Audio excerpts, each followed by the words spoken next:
We are back with Inspector Calabrese. We are also joined by Captain Matthew Tidwell from the Mount Pleasant Fire Department. Together, they have an important announcement for those hoping to one day serve their communities. Well, welcome. Thank you. Good to see you, and welcome back. Thank you. So, hiring right now, you've got a big hiring event. Without these hiring events, what is the application process like? And let me start with you, sir. Can you tell us, have you seen as many potential firefighters as you'd want? Yeah, we started a couple years ago where we focused on, we do resumes for people that already have experience and people that have no experience.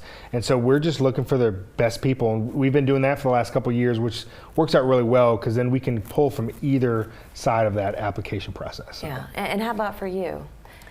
Do you see a number of applicants that is kind of year on year we do, keeping absolutely, up? Or? Yeah, everything's online. It's always live. We're always accepting applications. We've done a recruitment day at the police department before, but the purpose and attraction to this event was really to showcase the good working relationship that the police and fire departments have here in Mount Pleasant. I think that separates us from a lot of communities. And there's jokes about police and fire, but at the end of the day, we truly come together and we're all trying to accomplish a goal. So we're excited that people can come in and hear from both police chiefs about each agency, and then we'll kind of break out into sessions from there. So we've always taken applications and done this before, but we're excited to move on to this one. Captain, you're kind of laughing. So what's the joke between the two departments? Oh, it's you know, it's so cool because for years we've always had good relationships on calls, whether it's a car wreck or fires, police always there. So you see all those, we see both entities for any major call now. The guys always are riffing each other on the, on the streets and stuff like that. It just makes for good back and forth. So, yeah, I'm sure it does. A brotherhood, a sisterhood amongst each other. What was your calling to the fire department? Why did you decide you wanted to become a firefighter? I got into a big car wreck in California, and I never wanted to be a firefighter growing up. None of my family members were firefighters, and we got into a big car wreck, and we were in San Jose. And the woman got really injured, and they pulled up and had to cut her out of the car.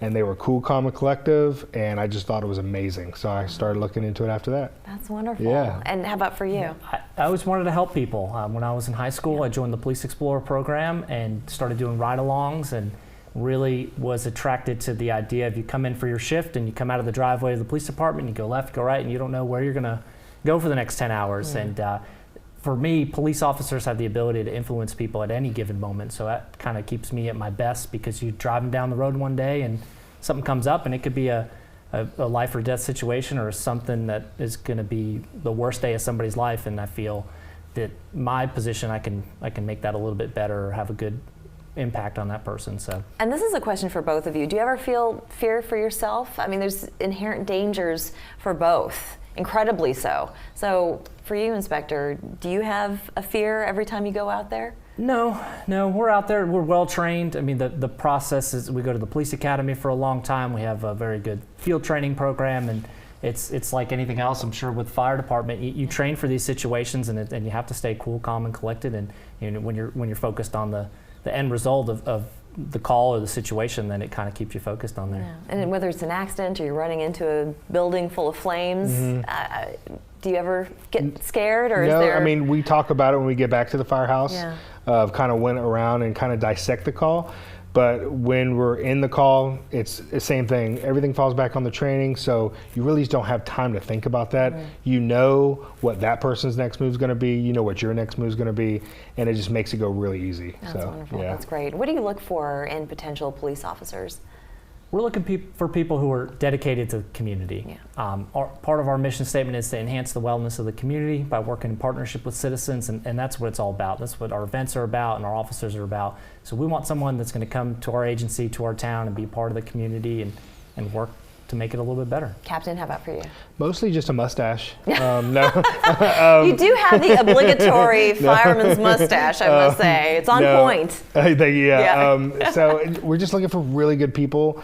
We can definitely accept people that already have experience, which is awesome if they're moving into Charleston, But we also are just looking for really good people that have a spark, that have an interest for public service, and they just want to help. And at the end of the day, we can train them for anything else. Yeah. So, All right, well, tell us when the event is taking place. Yeah, August 2nd on Monday, right? Is that correct? Monday, August 2nd. Monday.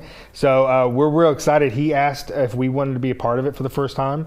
And like I said, it's new, it's different. It's kind of cool that you can go into a room really relaxed. You can kind of see what police is doing, fire's doing, and then we kind of split the room after that. And if you want to go talk to fire a little more in depth, come talk to fire. If you want to come to police, go talk to them. And is there an age range? I mean, there's some people that decide later in life this is their calling, this is what they want to do. So do you accept applicants of various age ranges? Yeah, for the police department, there's no age restrictions. There's a minimum age of 21 years old that you would have to be a police officer. And for ours, it's 18, and we don't have any ranges after that. So, you know, some people, like you said, they don't even want to be a firefighter until they're later on in life. It's true. Yeah. They have an experience, and they just realize that is their calling. It really is, well, yeah. gentlemen, thank you so much. Yeah. This has been great. Thank it's good you. to talk to you. Thank you. And of course, we're going to provide all that information for our viewers. Make sure you go out Monday, August 2nd. We'll be right back.